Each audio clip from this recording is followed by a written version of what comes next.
امریکی صدر Donald Trump نے کہا ہے کہ چند گھنٹوں میں آبنائے ہرمز میں بارودی سرنگیں بچھانے والی 10 کشتیوں اور جہازوں کو تباہ کر دیا۔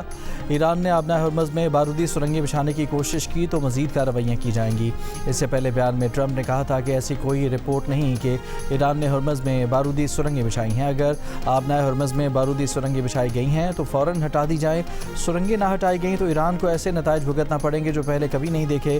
ایران بچھائی گئی سرنگیں ہٹا دے تو یہ درست سمت میں بڑا قدم ہوگا۔ امریکی میڈیا نے امریکی انٹیلیجنس کے حوالے سے دعویٰ کیا تھا کہ ایسے اشارے ملے ہیں کہ ایران آبنائے ہرمز میں بارودی سرنگیں بچھا رہا ہے۔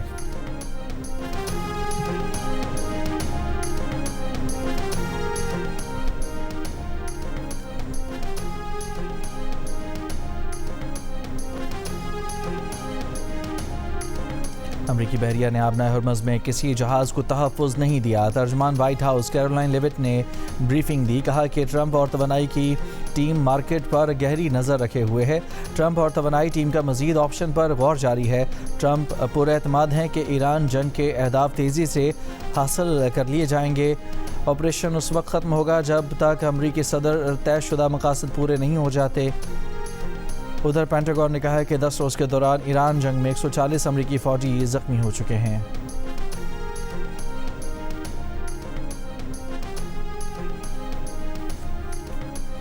یہ دعویٰ جھوٹ ہے کہ ایران امریکہ پر حملے کا منصوبہ بنا رہا تھا۔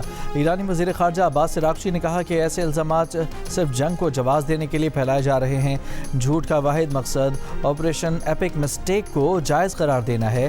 آپریشن اسرائیل کی مہم جوئی ہے، عام امریکیوں نے اس کی قیمت چکائی ہے۔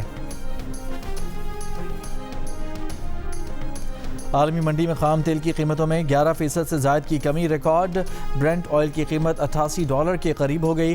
WTI تیل کی قیمت $83 فی بیرل پر آ گئی۔ اقوام متحدہ میں ایرانی سفیر امیر سعید روانی نے کہا ہے کہ امریکہ اور اسرائیل کے حملوں میں 1300 سے زائد ایرانی شہری جاں بحق ہوئے۔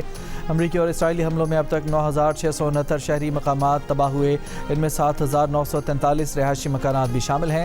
تہران اور دوسرے شہروں میں تیل تنصیبات پر حملوں سے خطرناک آلودگی پھیلی۔ 8 مارچ کو بیروت کے ہوٹل پر اسرائیلی حملے میں ایران کے 4 سفارتکار جاں بحق ہوئے۔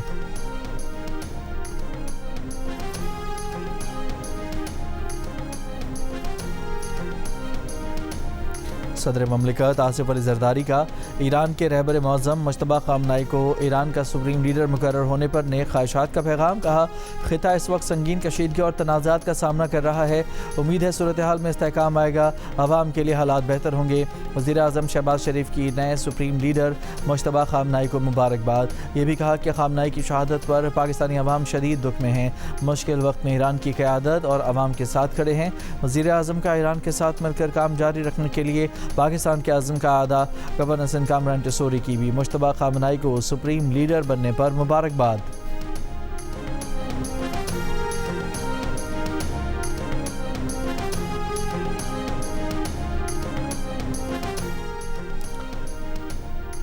سعودی کابینہ کی سعودی عرب، خلیجی اور دیگر عرب ممالک پر ایرانی حملوں کی مذمت۔ کہا سویلین اہداف اور تیل کی تنصیبات پر حملے عالمی قوانین کی کھلی خلاف ورزی ہے۔ ولی عہد شہزادہ محمد بن سلمان کی زیر صدارت کابینہ اجلاس۔ بیان میں کہا گیا ہے کہ دفاعی نظام نے تنصیبات کو نشانہ بنانے کی کوششوں کو کامیابی سے ناکارہ بنایا۔ سعودی عرب اپنی سلامتی خود مختاری کے لیے تمام اقدامات کا حق رکھتا ہے۔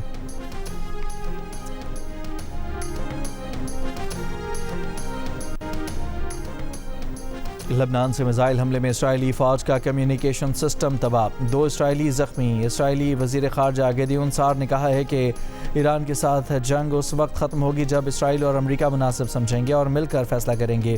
اسرائیل ایران سے لامحدود جنگ نہیں چاہتا۔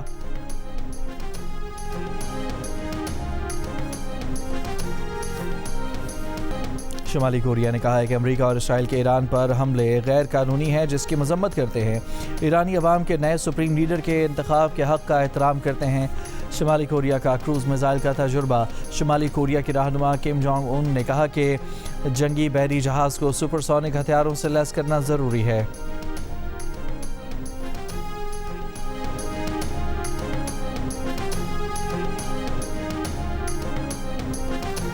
چینی نمائندہ خصوصی برائے مشرق وسطی جائے جون کی اماراتی وزیر خارجہ شیخ عبداللہ بن زائد سے ملاقات، مشرق وسطی کی صورتحال پر گفتگو، خطے میں امن و استحکام کو مضبوط بنانے کے طریقوں کا جائزہ لیا گیا۔ عرب امارات نے خطے میں امن اور استحکام کے لیے چین کے کردار کو سراہا۔ کینیڈا کے شہر ٹورنٹو میں امریکی قونصل خانے پر فائرنگ، کسی شخص کے زخمی ہونے کی اطلاع نہیں ملی۔ پولیس کا کہنا ہے کہ تحقیقات قومی سلامتی کے واقعے کے طور پر کی جا رہی ہیں۔ ملک میں مایا پیٹرولیم گیس کے وافر ذخائر موجود ہیں۔ چیئرمین ایل پی جی ڈیلرز ایسوسی ایشن عرفان کھوکھر نے کہا کہ پورٹ قاسم پر 11 اور 12 ہزار ٹن کے 2 جہاز لنگر انداز ہو چکے ہیں۔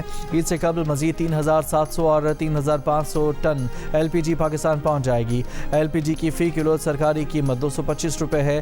گیس مافیا ایران جنگ کو جواز بنا کر گیس مہنگی فروخت کر رہی ہے۔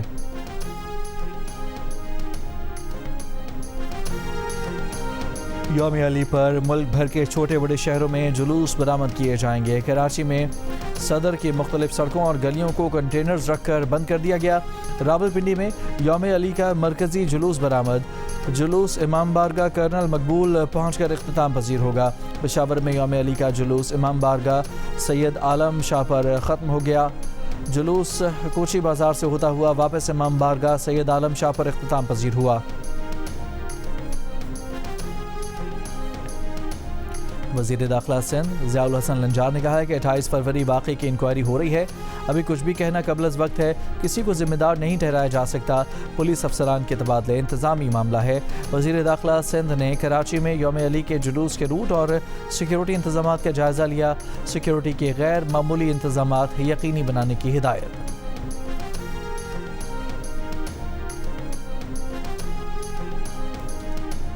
گورنر خیبر پختونخوا فیصل کریم کنڈی کی اسلام آباد میں مولانا فضل الرحمان سے ملاقات، سیاسی صورتحال اور باہمی دلچسپی کے امور پر تبادلہ خیال۔ خیبر پختونخوا میں بے امنی کی صورتحال پر بھی تشویش کا اظہار۔ وزیر بلدیات سندھ ناصر حسین شاہ نے کہا کہ سندھ حکومت نے جمعۃ الوداع کے موقع پر عام تعطیل کا اعلان کیا۔ کراچی کی ایک شاہراہ کو آیت اللہ علی خامنہئی کے نام سے منسوب کیا جائے گا۔ جمعۃ الوداع پر شارع فیصل پر ریلی نکالنے کی اجازت نہیں دی جا سکتی۔ تمام تنظیمیں اپنے روایتی روٹس پر ریلیاں نکالیں۔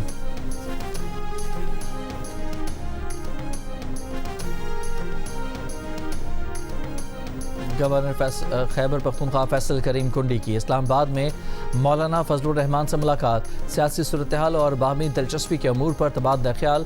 خیبر پختونخوا میں بے امنی کی صورتحال پر بھی تشویش کا اظہار۔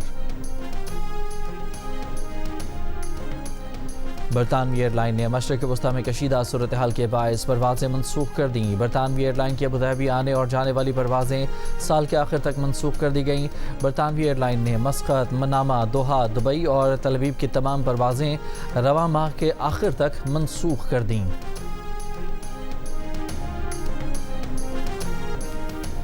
گبد رمضان بارڈر سے منگل کو مزید 111 افراد پاکستان پہنچ گئے۔ 10 دنوں میں 1121 افراد گبد رمضان بارڈر کے ذریعے پاکستان پہنچ چکے ہیں۔